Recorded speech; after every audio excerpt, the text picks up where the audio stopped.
Bismillahirrahmanirrahim. Assalamualaikum warahmatullahi wabarakatuh. My name is Muhammad Nazmi bin Kamrul Zaman. I will explain about introduction of ethical management. Ethical management is the practice of being honest and virtuous in a role as a manager. Management training will help you with this, and there are several responsibilities and obligations of an ethical manager, including setting a good example, holding everyone to the same standard, and making expectation clear. In order to this, there are four main principles of ethical management, which are respect for each employee, mutual respect, procedural fairness, and decision-making transparency. Respect for each employee, where while it's difficult at times, it is important to make sure treat each of your employees, team members respectfully. And secondly, mutual respect. Your role as a manager involves making sure that your employees all treat each other respectfully as well. While they don't all have to agree with each other, they should show proper respect for each other's ideas and opinion. A team that doesn't get along on a personal level will not work well together and will be less productive. Thirdly, procedural fairness.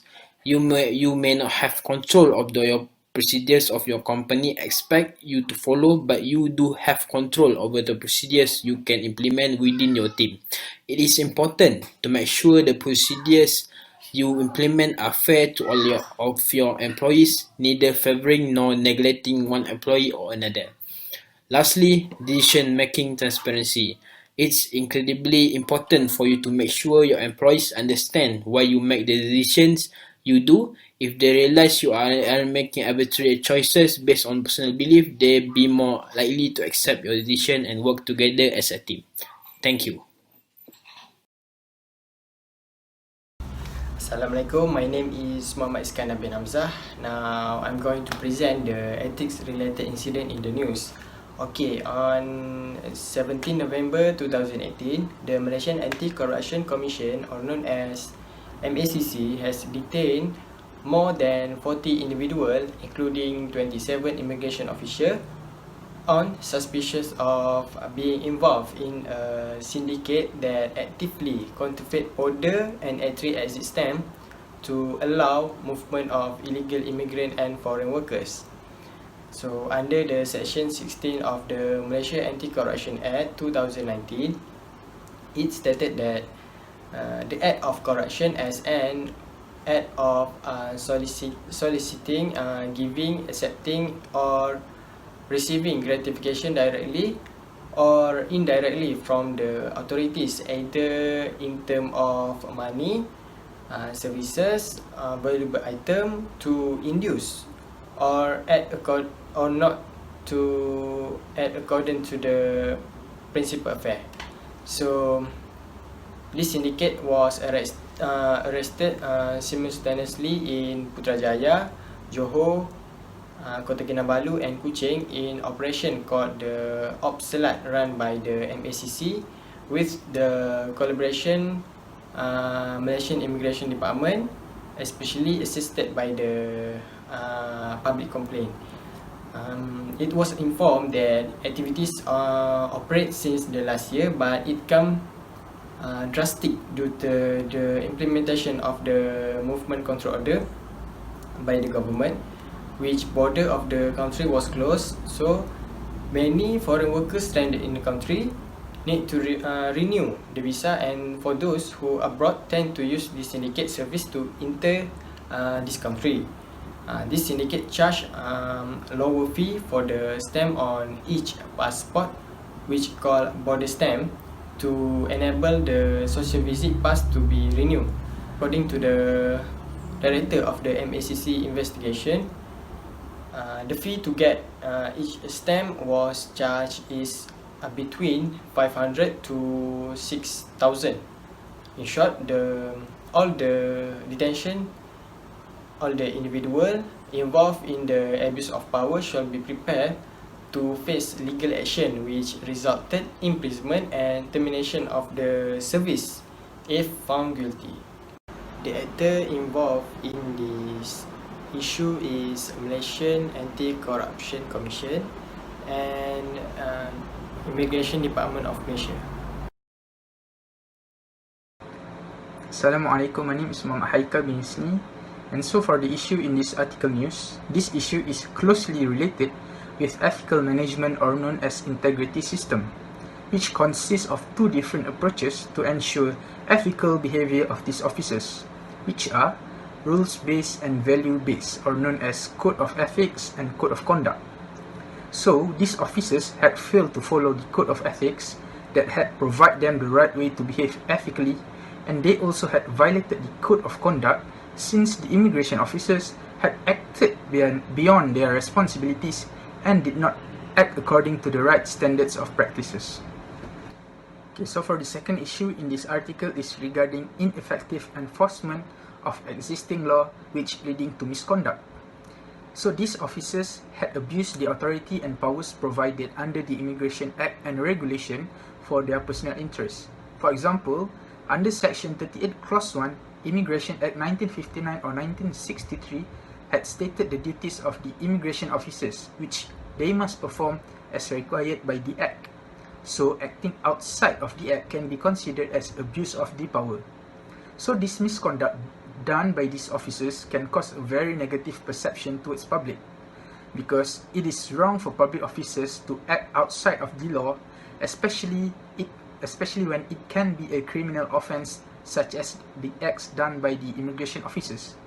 Therefore, it can be said that the enforcement of this existing law is weak, since the officers can easily practice unethical behavior. Thank you. Okay, we'd like to talk about implication from the incidents. First, my name is Muhammad Amiruddin Barun. The first implication is reduce public trust to the government. Public trust is a necessary element to the relationship between public administration and citizen is maintained in harmony, and the government legitimacy is preserved strongly. The loss of public trust can be seen on the negative response and feedback of the citizen on the government policy. At worst, the mistrust can also create a huge gap on confidence level of the society to the government. Second implication is reduce accountability and transparency in public administration.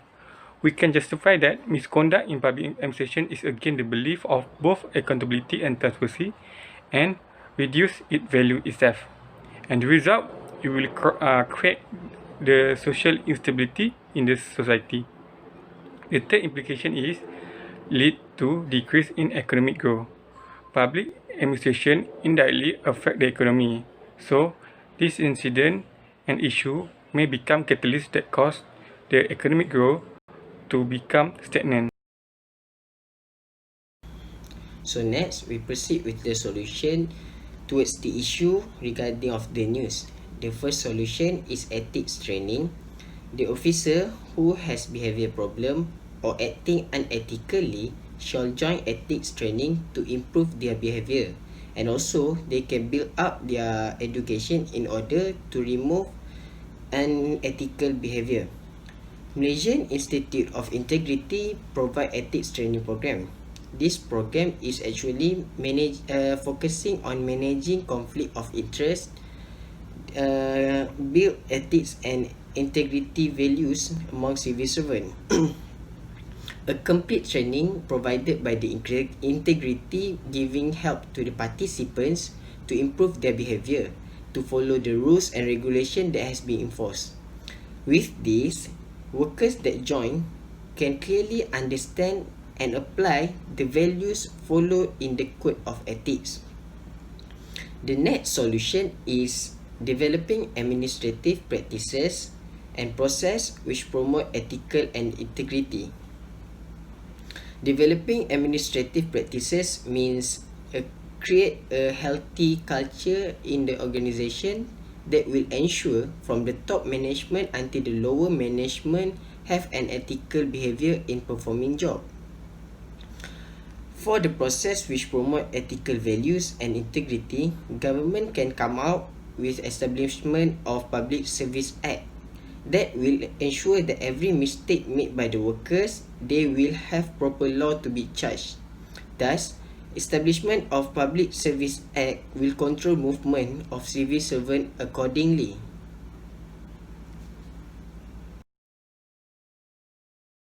In conclusion, the aim of the study is to identify the issue and implication of the government authorities in Malaysia. Civil servant that represent the government for the public must comply with the code of conduct, rules and regulation, and practice ethical value. However, there are a lot of cases regarding the misuse of power among the civil servant, which keep increasing day by day due to the ineffective enforcement of existing law, leading to the misconduct.